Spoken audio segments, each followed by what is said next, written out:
Spin. Spin.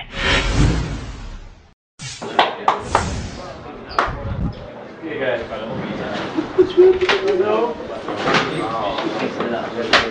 Sorry.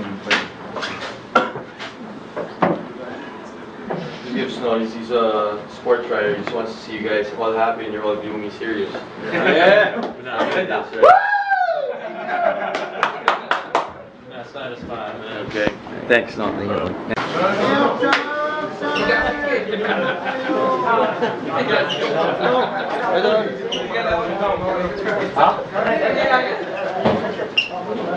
that?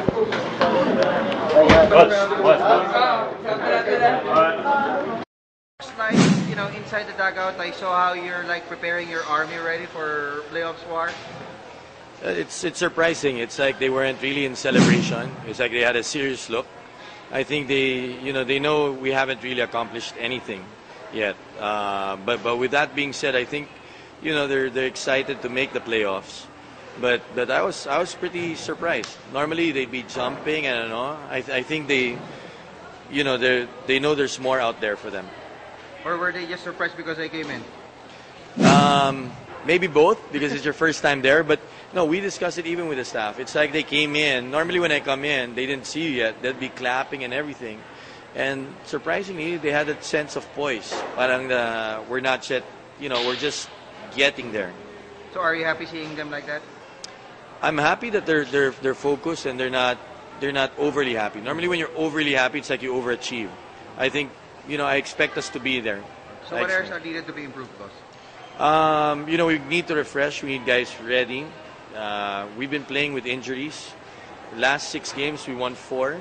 But JV didn't play 4 games. Sunny didn't play 4. Cyrus is playing with a bad back. Gabby too. So now we have a chance, 10 days to adjust. Aside from injuries, sir, what are you afraid of? There's nothing sure. There's always uncertainty. You get a first seed, you think that it's in the bag. It's not. What we need to do is just stay sharp. Message to the fans of Alaska Aces, boss. Sorry? Message to the fans of Alaska. Yeah, Gatas Republic, you guys have been solid. We heard every one of them. It was, when in our toughest times, they've been there. And I saw that, it was Barangay Ginebra crowd, but medyo, they were cheering. And I hope hindi kayo magsawa sa suporta. And it's playoff times. Salamat, di sila nahihiya. Kahit overpowered. I think they're proud of the players and the organization and the way we've done it. So, looking forward to the playoffs. Ready na ba kayo for war ni Coach sa playoffs? War? Ready for war na kayo ng playoffs? Yep. Pero, muna, sa Friday muna. Tapusin muna namin yung elimination, then focus kami para sa twice to beat. Kumpara sa isang army, ano nang sitwasyon ng Alaska Aces ngayon? Nakikita ko naman tumataas yung level ng defense namin. Spread naman yung points namin, so maganda yung flow ng offense namin ngayon. Thank you. May mensahe ka ba sa mga fans sa Alaska? Gatas Republic, sana huwag kayong magsawang sumuporta. Salamat. Ramdam mo ba na nababalik yung huli ninyong championship, yung panahon na huli ninyo ng champion? Sana kasi maganda naman yung import namin eh. Si Rob, masipag, depensa, opensa, kompleto na eh. So, kailangan ng suporta ng mga local siguro para makamit na. Oo. Marami pang konting gagawin. So, yung mga kalaban namin na global, mahirap kalabanin yung nothing to lose na team. So, makikita yung character namin doon. Ikaw na naman ang humatak dito sa inyo sa team ninyo sa Panalig o nagpasimuno. Ano klaseng doon? Hindi. Si Cyrus, yung di ba, nung gumanda ng laro ni Cyrus sa fourth quarter, parang nagkakumpiyansa na rin ako. Pero yung decision making ni JV, yung hinahanap niya ako, hinahanap niya si Rab, tapos yung si Calvin. Yan, pero anong inspirasyon na meron ngayon si Don Tiveros? Kasi iba yung laro mo eh. Masayahin lang tayo, enjoy lang. Thank you, bro. Pero natutuwa ka ba ngayon? Medyo humaba-haba ulit yung playing minutes mo Nabalik yung kumpiyansa. Siyempre, nakakatawa naman pag may tiwala sa'yo yung coach tapos nabibigyan ka ng break tapos nasa loob ka pa ng game pag endgame yan. Isa pa sa sweetest victory to for you? Ano yung sabihin? Matamis na panalo sa isa? Matamis kasi na-sure na kami sa number 1. So, first time daw ng Alaska in 12 years? 12 years or 13 years. So, Thank you. And siguro, ayun nga yung maganda sa team. Hindi naman malungkot, parang serious lang. Kasi it's business. Parang it's a business. We win this game, pero malayo pa yung ano.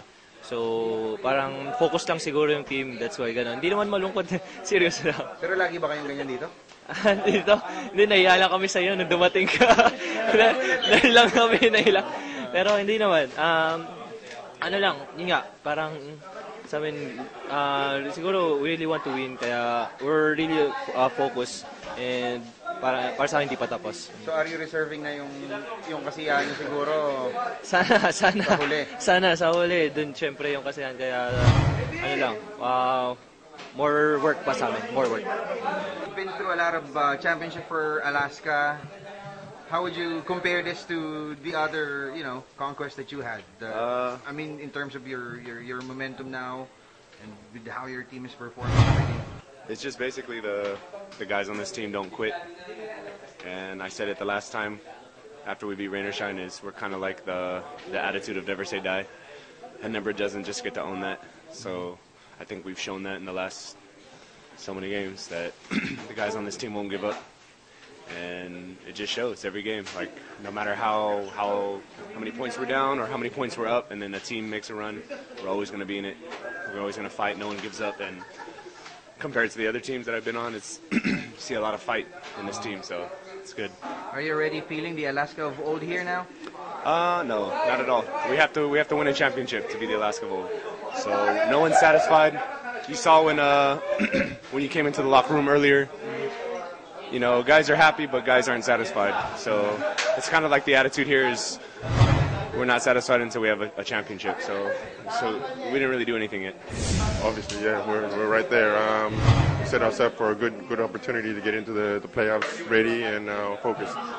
So what do you think is still lacking in Alaska? You've been performing so well. You won, already lost games. There's a lot of things we can still work on, but at least the attitude, the character is there, the spirit is there. So we'll work on from there, and then the little details we'll work on it in our viewing. Spin.